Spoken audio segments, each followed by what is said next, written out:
Buenos días, tardes o noches, aquí su padre Fig dándoles la bienvenida a este canal, link de la historia y del creador en la descripción. Descargo de responsabilidad. Esta es una obra de fanfiction basada en múltiples series de anime barra manga existentes. Los personajes y escenarios utilizados en esta historia pertenecen a sus respectivos dueños y creadores. Capítulo 220. El taller rebosaba de luz. Hologramas se extendían por el aire, las siluetas de un traje a medio construir giraban bajo los gestos de Stark. Microdrones se deslizaban por la mesa, soldando costuras más finas que una mano humana. El reactor de arco en su pecho vibraba, firme y perfeccionado, un corazón que él mismo había diseñado. Pepper estaba en la puerta, con los brazos cruzados y la vista fija en las pantallas que pasaban por las noticias. Llaman de nuevo, dijo, tensa. Departamento de Estado. Defensa. La ONU. Elige un nombre, Tonji. Todos quieren un pedazo de ti. Que dejen un mensaje, murmuró Stark, agitando la palma de la mano y observando cómo un guantelete encajaba en la estructura metálica. Díganles que Industrias Stark no es una máquina expendedora. Les dije que dijiste que se fueran al carajo, tus palabras, no las mías, replicó Pepper, ya harta de la presión constante que los agobiaba. Sobre todo a ella, ya que a Tonji no parecía importarle mucho. Sinceramente, ella deseaba poder ser tan despreocupada como él, pero simplemente no podía, razón por la cual habló en nombre de Tonji cuando trató con ellos, de esa manera podía decirles lo que realmente sentía. Eso también está bien, ¿en serio? ¿No tienen mejores cosas que hacer? ¿Como mejorar Estados Unidos o algo así? Dijo Tonji con un dejo de irritación en el tono. Pepper lo comprendió, porque sentía lo mismo.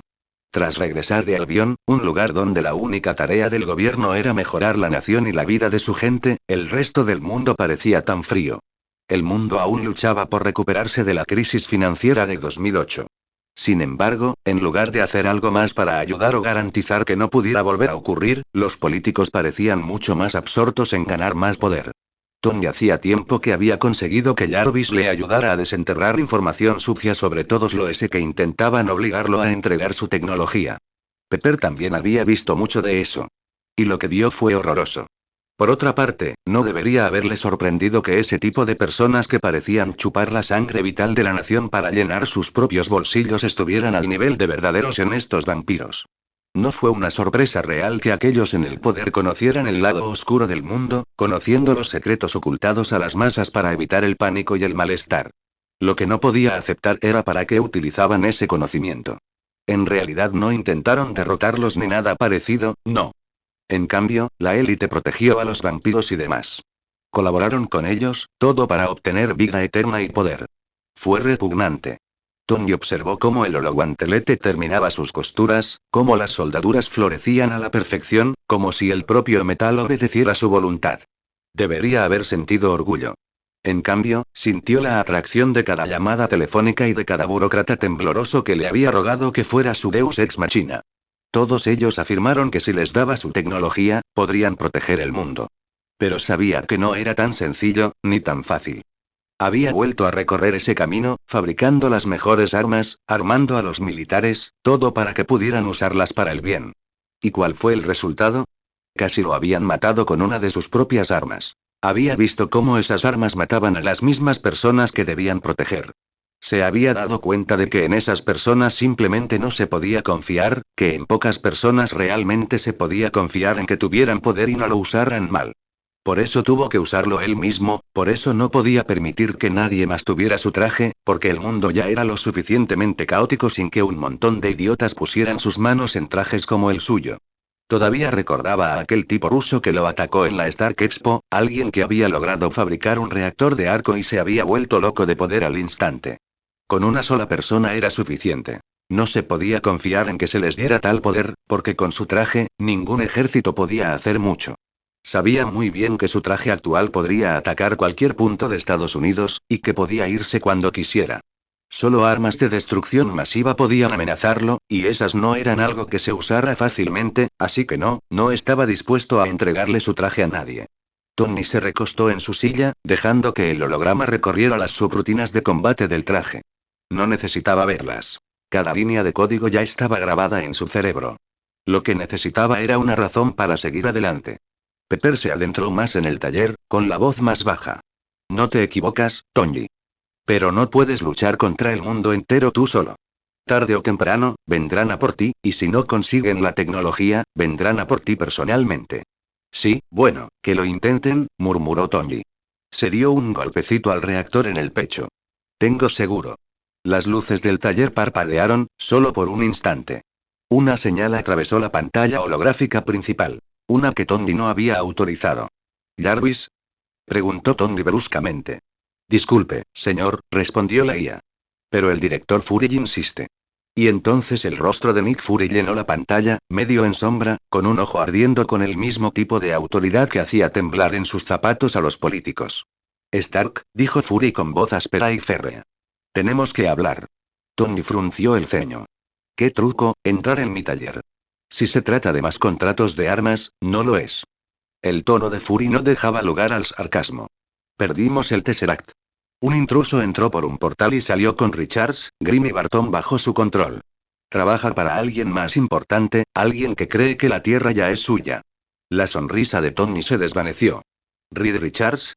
¿Me estás diciendo que el señor fantástico ahora es el señor títere? Eso es exactamente lo que te digo. Ese extraterrestre ahora posee una de las mentes más brillantes de la Tierra y un artefacto capaz de arrasar ciudades. Abre las noticias y verás de qué hablo. Enviaré a alguien a buscarte. Tranquilo, Fury, aún no he accedido a ayudarte. Tony levantó rápidamente una mano. Fury no se ablandó. No es solo un terrorista alienígena, Stark. Es un fanático con complejo de Dios, y tiene el cubo. Si no actuamos, el próximo cráter no será un laboratorio remoto, sino una ciudad. Tony se recostó con los brazos cruzados. Todavía no sé qué es este cubo, este Tesseract o lo que sea, ni por qué es mi problema. La mirada de Fury se agudizó. Es antiguo, algo que tu padre sacó del mar. Perteneció a Hydra, y antes de eso, a Odín, así que es importante. Luego, la mención de su padre hizo que Tony prestara más atención, y la mención del nombre de Odín hizo que tomara las cosas más en serio. Bien, envíame lo que tengas, y si es tan malo como dices, te lo arreglaré. Aceptó Tony finalmente. La expresión de Fury no cambió, pero su voz bajó un poco, como siempre que terminaba de tocar. Bien. Porque si no, Stark, no quedará mucho del mundo por el que discutir. La transmisión se cortó sin ceremonia, dejando solo el tenue brillo del traje sin terminar en el aire. Jarvis. Enseguida, señor. Se escuchó la voz de Jarvis, y se encendió un proyector, mostrando televisión en vivo y lo que parecía ser un segmento de noticias de última hora sobre una explosión masiva y un terremoto. Pepper no pudo evitar quedarse sin aliento ante la magnitud de la devastación. La pantalla mostraba imágenes aéreas granuladas de un helicóptero de noticias luchando contra las turbulencias. Abajo, una cicatriz de tierra se extendía sobre la naturaleza salvaje de Montana. Un cráter que aún expulsaba humo y fuego hacia el cielo. Secciones enteras de bosque habían sido aplanadas como por la mano de un gigante. Tony frunció el ceño y apretó la mandíbula. Eso, no es un accidente de laboratorio. Pepper se abrazó con fuerza, con el rostro pálido bajo la luz parpadeante. Dios, Tony, eso es lo que Fury quiso decir, ¿verdad? Eso es lo que estaba advirtiendo. Eso parece, murmuró Tony. Su mente ya iba más rápido de lo que su lengua podía seguir. Pepper apartó la mirada de la devastación en pantalla para mirarlo directamente. Dime que no sigues pensando en decir que sí. Tony no respondió de inmediato. Sus ojos permanecieron fijos en el cráter, del que el humo se elevaba como una herida en la tierra. Por un instante, el taller se sintió frío a pesar del zumbido del reactor de arco. Esto no es algo que pueda ignorar, Pep. Claramente no tienen control de la situación, y si no hacemos nada, bueno, digamos que no me gustaría ver ese futuro. Pepper apretó los labios con fuerza. Seguro que Arturia puede con esto, ¿verdad? Es demasiado peligroso. No se trata del terrorista Tony, sino de extraterrestres y cosas peores. Tony se frotó la sien. La luz de la holotransmisión le tiñó el rostro de un azul frío. Arturia no es bombero, Pep. Camelot no despliega aviones cuando alguien lanza una bomba nuclear en Montana. Podría ayudarnos si no podemos, pero si ni siquiera lo intentamos, ¿por qué debería ayudarnos? Después de todo lo que Estados Unidos ha hecho contra ella, tiene todo el derecho a hacer la vista gorda. Pepper se estremeció ante eso, porque tenía razón. Washington había hecho todo lo posible para socavar a Arturia desde el alzamiento de Albion, sanción tras sanción, campaña de rumores tras campaña de rumores. Camelot se mantuvo firme a pesar de todo. ¿Y entonces qué? Preguntó, casi suplicando. ¿Te lanzas a esto y esperas que el traje aguante? Tony se levantó de la silla y empezó a pasearse por el taller. Su reflejo lo perseguía en el acabado cromado de los drones, en el tenue resplandor del reactor en su pecho. La esperanza es un plan terrible, Pep. Construiré mejor. Siempre construyó mejor. Señaló bruscamente el holograma del guantelete. Pepe lo siguió con la mirada, dividida entre la admiración y el miedo. ¿Y si Fury te arrastra algo de lo que no puede salir? Tony se detuvo en el banco, apoyando las palmas de las manos contra el metal. Por un instante, su fachada arrogante se desvaneció, reemplazada por el peso que nunca admitía en voz alta. Entonces improvisaré. A Pepper se le hizo un nudo en la garganta, pero no discutió. Había visto demasiado de lo que era capaz como para dudar de su brillantez. Nadie esperaba que escapara de su secuestro, pero lo hizo, construyendo una armadura. Cuando lo presionaban, él respondía de inmediato. En la pantalla holográfica, la voz del presentador de noticias continuó. Las autoridades no han confirmado si se trató de un accidente, un ataque terrorista o un acto de guerra. La Casa Blanca se ha negado a hacer comentarios. Tony apartó el FEED con un chasquido de dedos, reemplazándolo con los viejos archivos de Howard Stark. Insignias de Hydra, bocetos de patrones de energía cósmica y la letra apretada de un Howard más joven garabateada sobre papel amarillento. En el centro de todo, el mismo cubo que Fury acababa de nombrar, el Tesseract, dibujado como si fuera a la vez un premio y una maldición. Tony lo miró fijamente durante un largo rato y luego murmuró, «Muy bien, papá. Veamos qué sacaste del mar y pusiste en mi regazo». La voz de Pepper llegó suave desde atrás. «No olvides que no estás solo esta vez, Tony. Si Fury de verdad está formando un equipo, que sean un equipo. No intentes cargar con esto como cargaste con todo lo demás». Tony no miró atrás, pero su voz se suavizó un poco. «No prometo nada, Pep. Pero lo intentaré». Capítulo 221. El refugio de Brooklyn estaba en silencio. Demasiado silencioso, pensó Steve, para un lugar que se suponía le pertenecía. Las paredes estaban desnudas, los muebles eran funcionales y todo olía ligeramente a polvo y pintura fresca, como si él tuviera intentado construir una casa a partir de un catálogo. Steve estaba sentado a la pequeña mesa de la cocina, con el cuaderno de bocetos abierto. Su lápiz trazaba líneas más por costumbre que por inspiración. Ni soldados. Ni aviones. Ni siquiera la guerra. Esa noche, su mano había dibujado Camelot. Torres de piedra, estandartes ondeando al viento. Se detuvo, mirando fijamente la página, con la punta del lápiz presionada contra el papel hasta casi romperlo. El golpe en la puerta fue firme, deliberado. Steve no levantó la vista. «Normalmente no llamas», dijo. La puerta se abrió de todos modos. Nick Fury entró, con el abrigo aún chamuscado por los incendios de Montana y su ojo sano tan alerta como siempre. Dejó una carpeta delgada sobre la mesa sin pedir permiso. «Rogers». Steve finalmente levantó la vista. «Director». Fury se quedó de pie, como un hombre demasiado inquieto para sentarse. «Ya viste las noticias. Eso no fue un accidente minero en Montana. Tampoco fue un terremoto. Pensé», dijo Steve en voz baja. «No hace falta ser un genio para saber cuando algo anda mal. Entonces ¿sabes por qué estoy aquí?». La mirada de Fury se desvió hacia el cuaderno de bocetos, el tiempo suficiente para registrar las torres del castillo en la página, y luego volvió a Steve. «Todavía intentas decidir a dónde perteneces». «Camelot, Shield, América». «Demonios, tal vez a ninguna parte». Steve apretó la mandíbula, pero no lo negó. «Arturía, hace que la gente crea. Les da esperanzas reales, no sé si tiene razón, pero creo que quiero creer. Y luego vuelvo aquí y veo a políticos atacándose mientras el mundo se desmorona». Negó con la cabeza. «Es difícil no comparar». Fury se apoyó en el respaldo de una silla y bajó la voz. «No te convenceré de políticos. La mayoría no valen ni un pelo. Pero no se trata de ellos. Se trata de gente. Gente normal, la que no se pone una espada, una armadura ni un maldito castillo. La que arde cuando cae el cielo. No necesitan un rey, Rogers. Necesitan a alguien que recuerde por qué luchamos». Steve lo miró con la mirada fija. «¿Y tú crees que soy yo?». «Sé que eres tú», dijo Fury. «Arturía tiene a Albion bajo control. Pero el resto del mundo no tiene un símbolo en el que confíe. Ya no. No hasta que recojas ese escudo y les recuerdes su significado».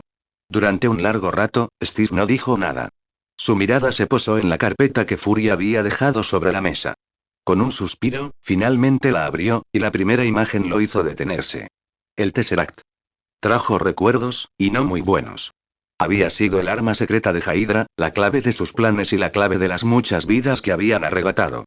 Sin ella, muchos más habrían sobrevivido. La guerra podría haber terminado antes. Había visto lo que le hizo a Cráneo Rojo, cualquiera que fuera el destino que le tocara, sin duda lo merecía, pero claramente, esa cosa, no era algo que pudiera controlarse.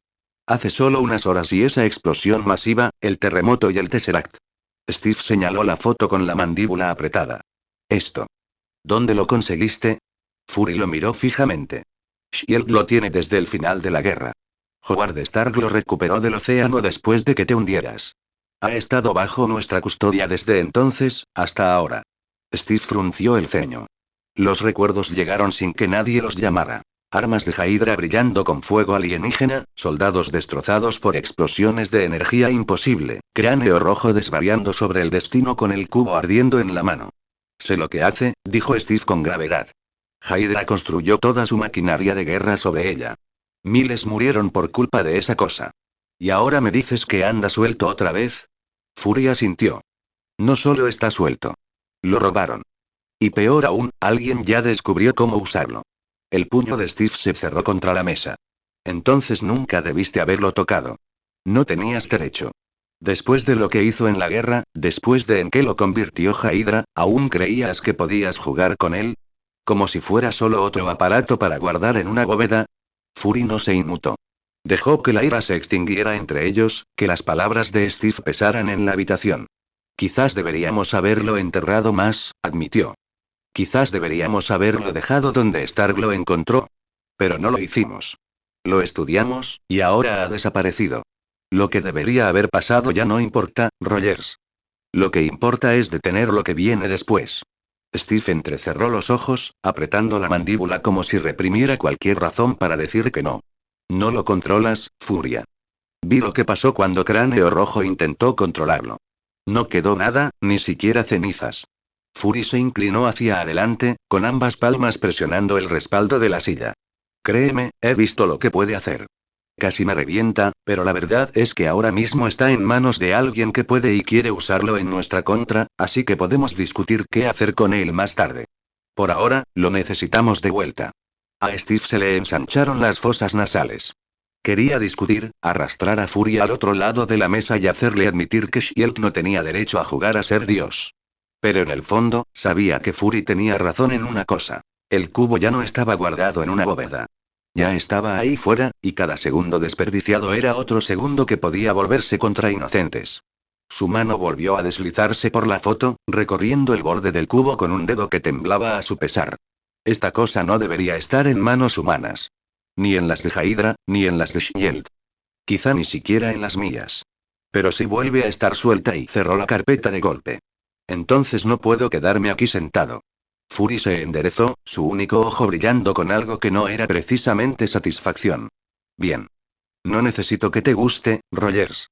Solo necesito que estés listo. La voz de Steve era baja pero firme. Lucharé. Pero no confundas eso con confianza. Si me dices que se trata de proteger a la gente, más te vale que lo digas en serio. Porque si Shield empieza a pensar como Hydra, lo acabaré yo mismo. Fury no discutió, no sonrió con suficiencia, no adoptó una pose. Solo asintió solemnemente. Por eso eres el Capitán América. Golpeó la carpeta con un dedo. Léela.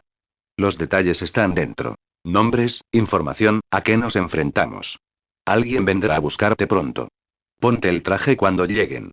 Con eso, Fury se giró y se fue, la puerta se cerró con un ruido sordo que dejó a Steve solo en el silencio. El cuaderno de bocetos estaba abierto junto a la carpeta. Las torres de Camelot estaban dibujadas con líneas suaves que parecían casi frágiles bajo las duras fotografías de las armas de Hydra y la energía del Tesseract. Steve las contempló un buen rato, dividido entre dos símbolos, uno de mito, otro de memoria, y la decisión que ya sabía que había tomado. Por fin, cerró el cuaderno de dibujo, deslizó la carpeta encima y susurró a la habitación vacía. Supongo que no he terminado después de todo. El escudo esperaba y la guerra comenzaba de nuevo. Tony Stark y Steve Rogers no fueron los únicos que fueron informados sobre la situación. Esto era demasiado serio para que Fury mantuviera las cosas ocultas. Necesitaba toda la ayuda y el apoyo que pudiera conseguir, lo que significaba que no solo tenía que informar a sus propios superiores y obtener el apoyo total de la ONU, sino también poder recurrir a toda la fuerza de Shield. Se suspendieron todos los descansos y se obligó a todo el personal a estar en espera. La sala de conferencias segura estaba en penumbra, con sus paredes revestidas de pantallas que se encendían una a una. 4 rostros aparecieron bajo una luz fantasmal. Miembros del Consejo de Seguridad Mundial, voces capaces de ordenar a los ejércitos que se movieran con una sola palabra. Fury estaba de pie en el centro de la habitación, con las manos a la espalda y el abrigo aún manchado de humo y ceniza. No se molestó en alisárselo. El primer consejero no perdió tiempo. Director Fury, ¿tiene idea de la magnitud del desastre que nos acaba de presentar? La destrucción en Montana, las imágenes del cráter, ya es mundial. Y ahora nos dice que el cubo, el recurso más clasificado de Shield, está en manos del enemigo. Otra voz interrumpió, más aguda, casi jubilosa en su condena. Ha fracasado, director. Miles de millones en investigación, perdidos. Agentes comprometidos. Barton, Grimm, Richards, activos que no podemos permitirnos perder. ¿Y para qué? Dijo que Shield podía contener el Tesseract. Dijo que estaba bajo control. Fury entrecerró los ojos. El control nunca fue una garantía. La contención era el objetivo. Y ahora la contención ha sido quebrantada por fuerzas que superan cualquier cosa que este consejo haya enfrentado jamás.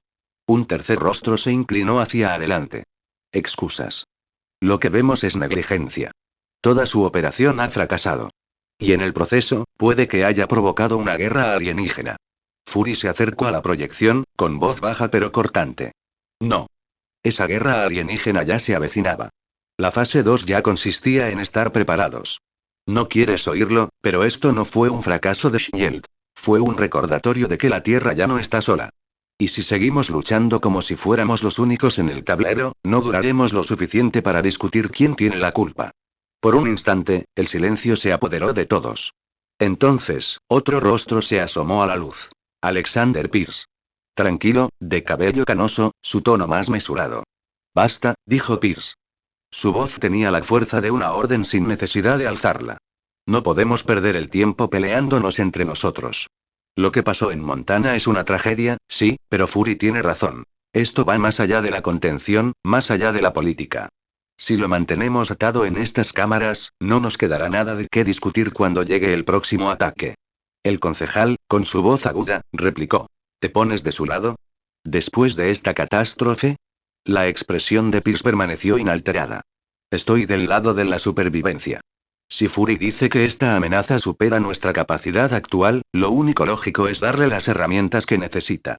De lo contrario, nos estamos jugando el planeta entero. La sala se sumió en un silencio incómodo. Finalmente, el primer consejero murmuró, muy bien. Director Fury, tendrá los recursos que solicita. Pero entienda esto. No se tolerará ningún fracaso. Fury inclinó la cabeza, aunque su tono seguía siendo firme. No pienso volver a fracasar. Las pantallas se apagaron una a una hasta que solo quedó Pierce. Por un instante, sus ojos se encontraron con los de Fury a través de la proyección, ilegibles. No desperdicies la oportunidad que acabo de comprarte, dijo Pierce en voz baja. Entonces su pantalla también se apagó. Fury se quedó solo en el silencio, rodeado por el zumbido de la cámara de seguridad. Exhaló una vez, lenta y controladamente, antes de ceñirse el abrigo sobre los hombros. Puede que el consejo aún no lo entienda. Pero lo entenderá. Cuando llegue la tormenta, comprenderán por qué puso en marcha a los Vengadores. Capítulo 222. La cámara zumbaba con un propósito. No era el zumbido irregular y caótico de la industria mortal, sino algo más cercano a la armonía. En el centro de todo, el Tesseract pulsaba en su plataforma, su luz llenando cada veta de acero y piedra. Para Ebony Maw, no era una máquina ni un arma. Era una escritura. Caminó entre las filas de equipo improvisado, rozando sus túnicas con carcasas metálicas y cables colgantes. Los dispositivos mortales importaban poco por sí solos. Eran andamios, herramientas, útiles solo porque Reed Richards los convirtió en instrumentos de la canción del cubo. Reed estaba de pie ante una consola, moviendo las manos con una precisión que ya no le pertenecía. El fuego azul de sus ojos guiaba cada pulsación de las teclas, cada ajuste de los circuitos. El hombre que una vez había cuestionado, dudado, discutido, ahora guardaba silencio. Y el silencio era obediencia. Estabilizarás la red, dijo Moe suavemente, aunque ya sabía la respuesta. Sí, la voz de Reed era plana, casi tranquila. Variación de fase corregida en un 94%. La contención requiere refuerzo. Una vez completada, el conducto canalizará suficiente energía para perforar el velo. Moe inclinó la cabeza. Como era de esperar. El engaño era tan vital como la obra misma. Llevar el cubo directamente al gran titán sería una temeridad, una invitación a que la mirada de Odín se posara sobre ellos antes de que el diseño estuviera listo. No, mejor disfrazar el robo como algo más pequeño, algo brutal. Una herida abierta en este mundo, un portal desgarrado. El pánico y la ruina de la Tierra serían la cortina de humo tras la cual Thanos podría moverse sin ser visto. Paciencia. Cada paso debe estar velado. En el piso de abajo, Ben Grimm esperaba inmóvil. Piel de granito y puños aplastantes. Un centinela ideal. Sus ojos ya no ardían con resistencia. Estaban tan inexpresivos como la piedra misma. Destruiría todo lo que Moe le ordenara y mataría a quien fuera nombrado. Nada más, nada menos. En lo alto de la plataforma, Clint Barton permanecía entre las sombras, arco en mano, con la mirada fija. No se inquietaba, no suspiraba, no parpadeaba más de lo necesario.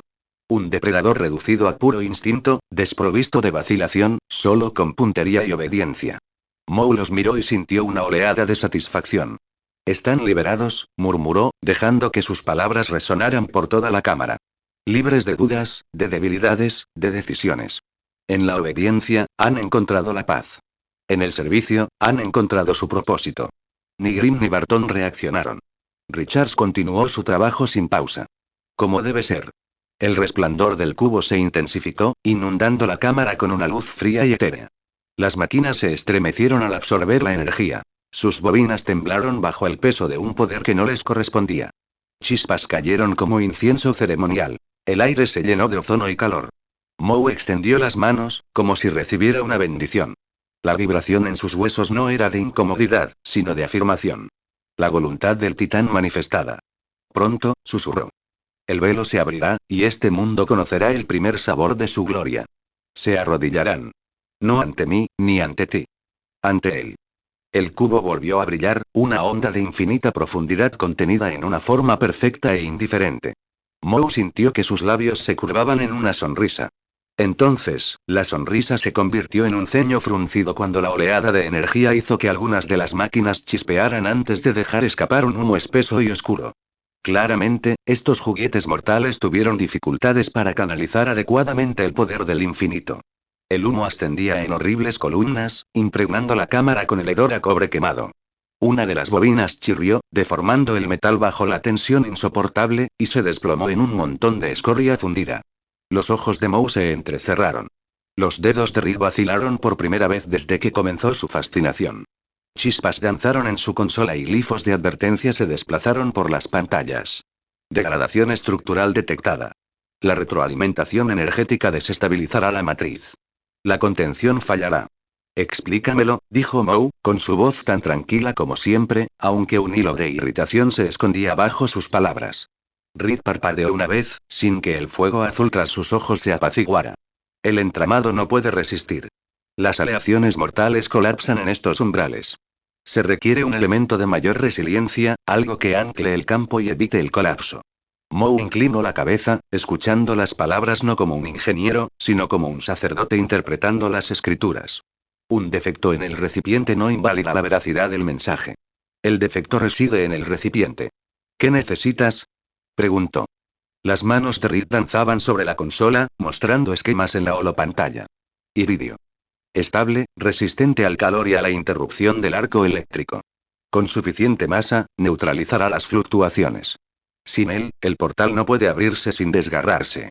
Iridio. Moe dejó que la palabra se quedara en su mente, saboreándola. Tuvo que usar la piedra mental para sumergirse en ella y descubrir qué era ese iridio. Por suerte, enseguida lo supo. Un elemento bastante común, pero aparentemente, raro en este miserable mundo. Y eso hizo que fuera difícil conseguirlo. Aunque no imposible. Volvió la vista hacia otro de sus sirvientes. Clint Barton, un soldado, un agente, una herramienta, pero alguien que sabía dónde encontrar cosas valiosas. Aunque Moe podría hacerlo fácilmente, sería demasiado fácil. También sabía que cada acción que realizaba ponía en peligro su gran plan, y aún más importante, el plan de su amo. No, necesitaba que estos humanos fueran sus agentes. Afortunadamente, si bien no había logrado controlar a todos los que estaban cerca de él cuando apareció, de todos modos había conseguido algunas herramientas útiles. La mirada de Moe se detuvo en Barton. El arquero permanecía en pie, con el arco en la mano, aunque no tenía ninguna flecha preparada. Sus ojos, como estanques de cristal que no reflejaban nada, eran como piscinas de cristal. Un asesino sin vacilaciones, un sabueso que seguía el rastro a donde quiera que Moe le indicara. ¿Conoces este mundo?, entonó Moe, sus palabras ondeando en el aire como incienso. ¿Sabes dónde se esconden sus tesoros, dónde sus gobernantes guardan sus juguetes? Dime dónde está este iridio. Barton ladeó ligeramente la cabeza, como si escuchara una voz que solo él podía oír. Entonces, con esa cadencia firme de soldado, desprovista de toda humanidad, respondió. Conozco un lugar. Una instalación segura. Iridio de grado científico. Contratos militares. Pero está bien protegido. Conseguirlo no será fácil. ¿Qué necesitas? Preguntó Moe. Para él, ninguna petición sería imposible. Un ojo, dijo Barton sin dudarlo. Moe tuvo que admitir que eso no era lo que esperaba, pero aún así, podía trabajar con eso. Barton podría conseguir el iridio, y Grimm, el ojo, lo que significaba que podría quedarse aquí y proteger el Tesseract. Sí, eso estaría bien. Steve casi sintió alivio al bajar del pequeño avión que lo había llevado a lo que parecía un portaaviones. No es que no le agradara ese agente Coulson, parecía un buen hombre, pero la forma en que lo miraba constantemente, simplemente le molestaba. Steve sabía que la época actual era mucho más abierta a las relaciones entre personas del mismo sexo, pero él todavía prefería mucho a las mujeres, por lo que ser mirado por un hombre con una mirada tan intensa era bastante incómodo. Agente Romanoff, saludó Coulson a la mujer pelirroja que se acercó a ellos. Steve hubiera deseado que alguien como ella hubiera viajado con él. Al menos si hubiera seguido lanzándole miradas, no habría sido tan incómodo. Capitán Rogers, presentó Coulson, sacando a Steve de sus pensamientos. Señora, la saludó. Hola, lo saludó con frialdad, sin ningún interés en él. Te necesitan en el puente. Están iniciando un rastreo facial. Se lo dijo a Coulson, quien se marchó rápidamente, dejándolo solo con ella. Steve la siguió mientras Coulson se alejaba a toda prisa. El paso de Romanoff era rápido y económico, sus tacones golpeaban la cubierta con un ritmo que armonizaba con el barco que la rodeaba. Está muy entusiasmado, dijo sin mirar a Steve. Steve arqueó una ceja. ¿Coulson? Ella esbozó una leve sonrisa. Colecciona tarjetas coleccionables antiguas del Capitán América desde niño. Causó un gran revuelo cuando te sacaron del hielo. Para él, no eres solo una misión. Eres, algo personal. A Steve se le calentaron las orejas y apartó la mirada. No sabía que todavía los fabricaban. No lo hacen, respondió Natasha. Lo que entristece aún más su colección. Steve no estaba seguro de cómo responder, así que se quedó callado, concentrándose en lo que les esperaba. No muy lejos, vio a alguien que no parecía de su agrado. Todos se movían con precisión y propósito militar, pero este hombre con un traje descolorido parecía confundido e inseguro de lo que estaba haciendo. Sin embargo, Steve reconoció al hombre, Bruce Banner. Hacía tiempo que había oído hablar de él, alguien que había trabajado en un suero de supersoldado y se había equivocado. En cambio, ahora se convertía en un enorme monstruo verde cuando se enojaba. Steve estaba casi impresionado por lo equivocado que estaba este tipo, porque eso estaba bastante lejos de lo que le hizo a él. Aún así, todo lo que había leído sobre él decía que Banner era una persona amable y un científico brillante que solo quería ayudar a la gente. Eso era algo que Steve podía comprender y respetar. Doctor Banner, lo saludó, ofreciéndole la mano. ¿Ah? El hombre pareció casi sorprendido al ser llamado, pero al instante reconoció a Steve al mirarlo de arriba abajo. Claramente, sabía con quién hablaba. Sí, hola.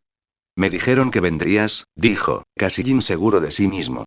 Steve también notó que su apretón de manos era bastante débil, como si temiera lastimarlo.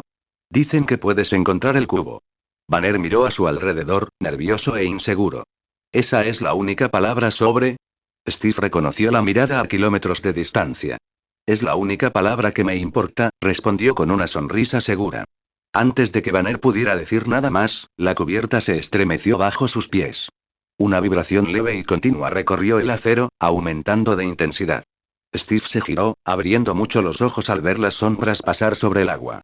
El portanaves se extendía ante ellos como una ciudad flotante, y entonces, los paneles a lo largo de sus flancos se partieron. Gigantescas turbinas se desplegaron, sus aspas brillando a la luz del sol al elevarse desde bahías ocultas. Aseguren todas las estaciones. Desalojen la cubierta, gritó una voz por los altavoces. Los motores rugieron y todo el barco tembló. El mar se llenó de espuma en imponentes espirales a medida que las turbinas giraban cada vez más rápido, hasta que el enorme casco comenzó a elevarse, con agua cayendo en cascada por sus costados como una segunda tormenta. Steve se preparó, agarrándose a una barandilla. ¿Esto es, un portaaviones volador? Banner echó la cabeza hacia atrás, observando cómo lo imposible cobraba forma. Oh, me estás tomando el pelo. Natasha ni siquiera parpadeó. Caballeros, dijo secamente. Bienvenidos a Shield. Una vez más, se encontró de pie junto al agente Coulson. Quiero decir, si no es mucha molestia.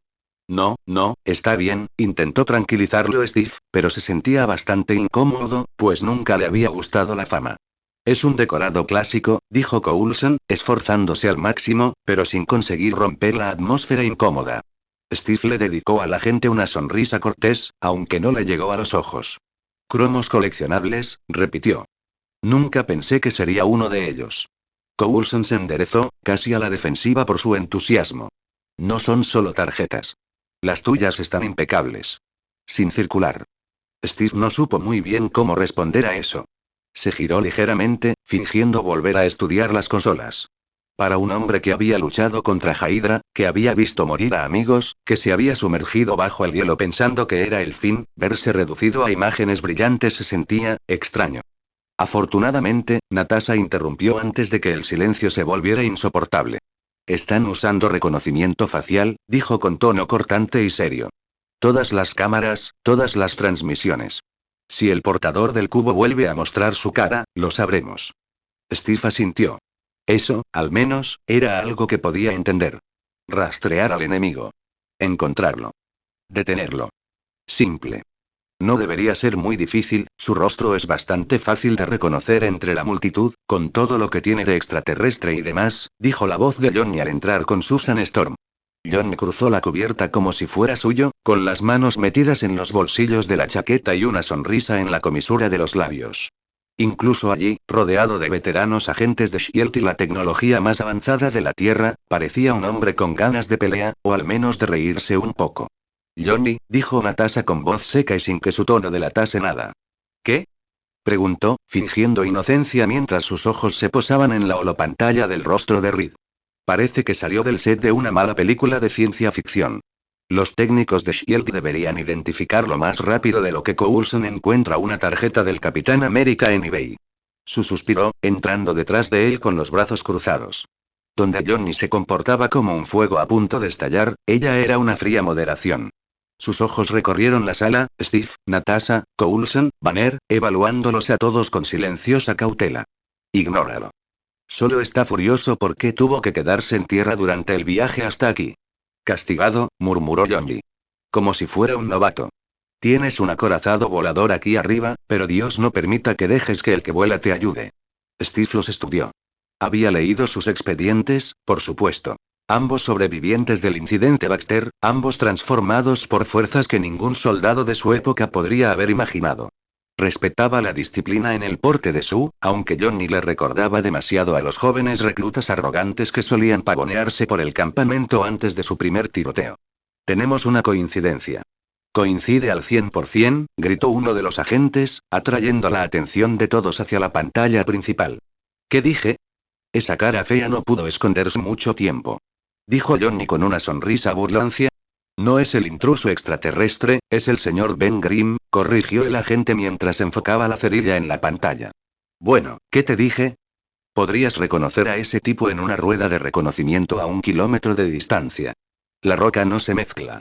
La mirada de su podría haber congelado magma. Johnny. Lo siento, dijo mientras se quedaba en silencio. ¿Dónde está? Preguntó Coulson mientras daba un paso adelante. Stuttgart, Alemania. Koenigstrasse 28, no se esconde precisamente. Capitán, dijo Fury. Le toca. Steve respiró profundamente y asintió una vez.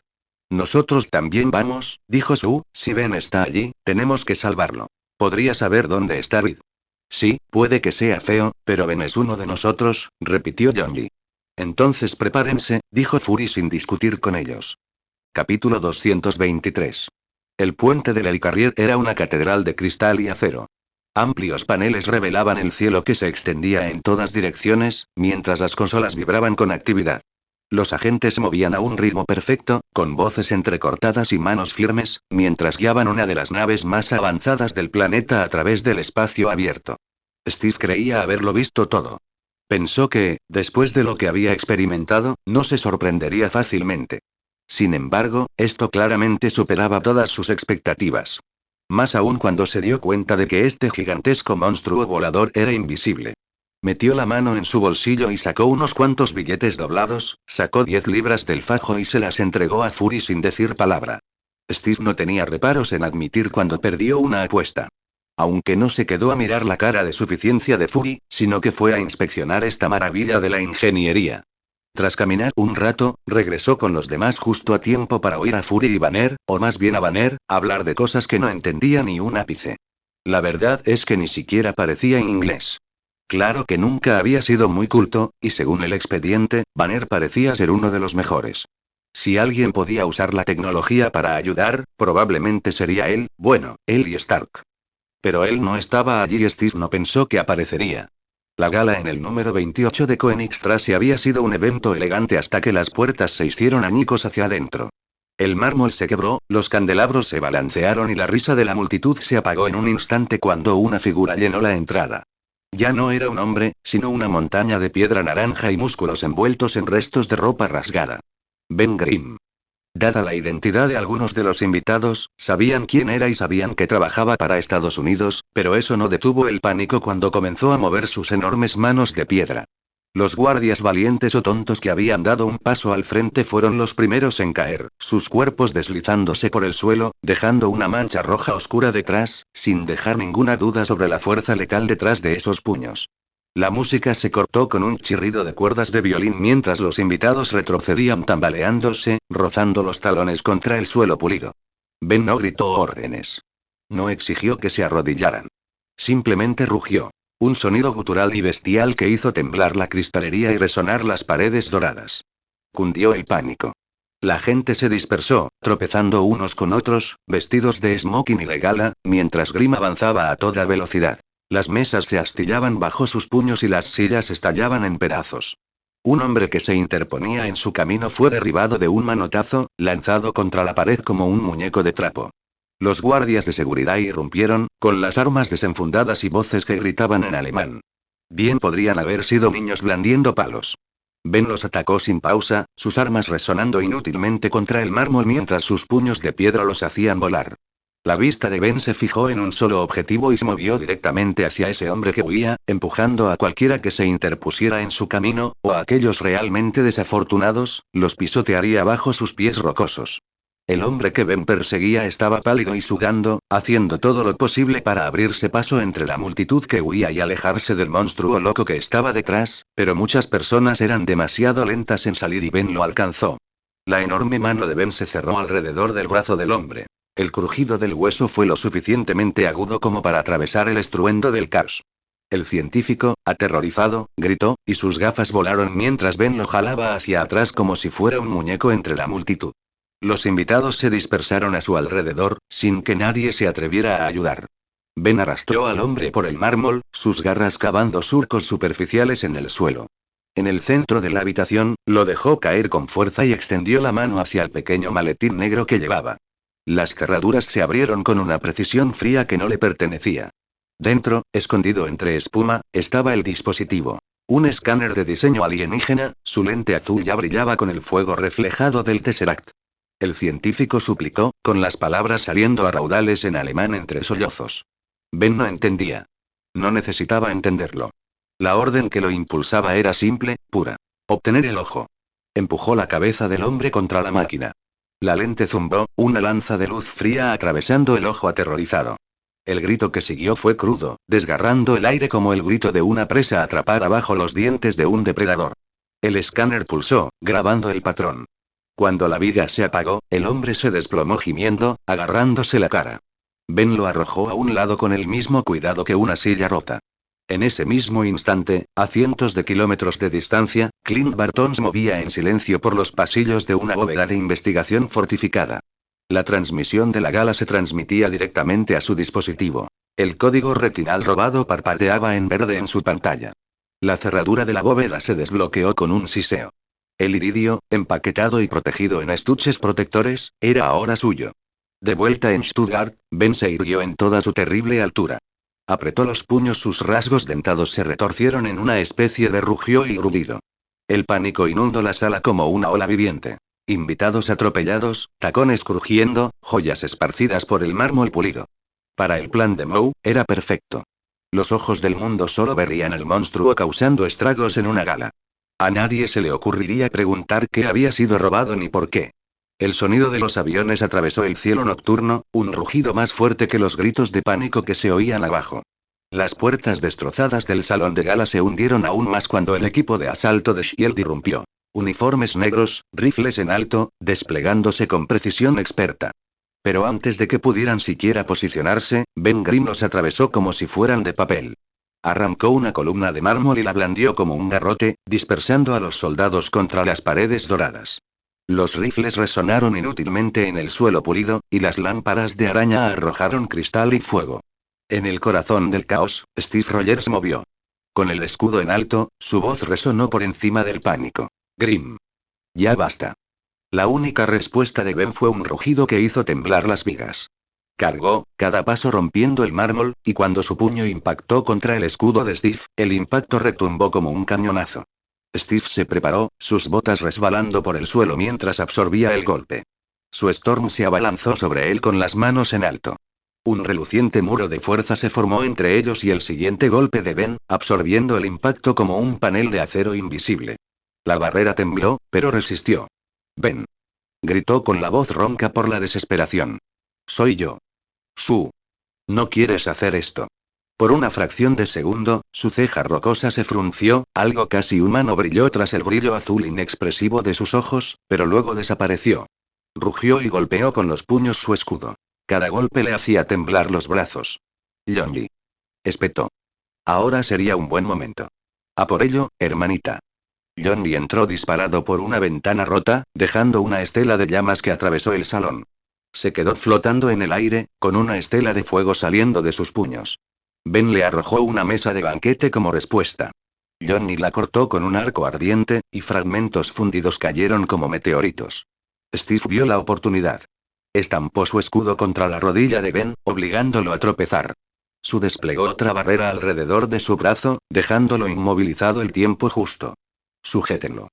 Gritó Yonji. Esto no será fácil. Steve apoyó el hombro contra el otro brazo de Ben, esforzándose al máximo. Su apretó los puños, su campo se contrajo aún más alrededor del titán que forcejeaba. Ben rugió, vetas de luz recorriendo su piel rocosa mientras luchaba contra ambos. Entonces Yonji se zambulló. No golpeó a Ben directamente, sino que desató una esfera hueca de llamas alrededor de su cabeza de piedra. No fue fácil mantener la llama encendida y asegurarse de que no quemara de Ben. En cambio, quemó el oxígeno alrededor del gigante de piedra. Ben era fuerte, y su cuerpo rocoso era casi imposible de lastimar, así que derribarlo no fue tarea fácil. En un raro momento de brillantez, Yonji ideó una forma mucho más fácil de noquearlo. Incluso la cosa necesitaba respirar. El titán rocoso se retorció, jadeó, se tambaleó, y luego flaqueó. Sus golpes se ralentizaron, su rugido se convirtió en un áspero sonido gutural. Y finalmente, con un sonido como el de rocas al chocar, se desplomó sobre una rodilla, y luego se estrelló contra el suelo. El mármol se estremeció con su caída. Steve dio un paso atrás, con el pecho agitado, mientras corría al lado de Ben. Su barrera se desvanecía cuando se arrodillaba junto al cuerpo inconsciente de su viejo amigo. Dios, susurró, rozando su mejilla de piedra con la mano. ¿Qué te hicieron? Yonji aterrizó, sus llamas reduciéndose a brasas. Se cruzó de brazos, intentando disimular el temblor de su voz con bravuconería. Te lo dije. Cara de roca nunca se camufla. Pero pega como un tanque. Steve bajó el escudo con voz firme. Viene con nosotros. Quizás Shield pueda descubrir que lo controla. Quizás aún podamos salvarlo. La sala era un caos. Mesas volcadas, candelabros destrozados, invitados apiñados aterrorizados, pero por primera vez desde el inicio del ataque, la tormenta había pasado. Los agentes de SHIELD actuaron con rapidez, sujetando los brazos de Ben con cerraduras mecánicas diseñadas para amenazas de nivel Hulk. Su nunca se apartó de su lado mientras lo sacaban. Continuará. Y hasta aquí dejamos el capítulo. En un par de días subiré otra parte de esta historia, y no se olviden de dejar un comentario sobre lo que les pareció esta historia o qué historia quieren que suba. Nos vemos.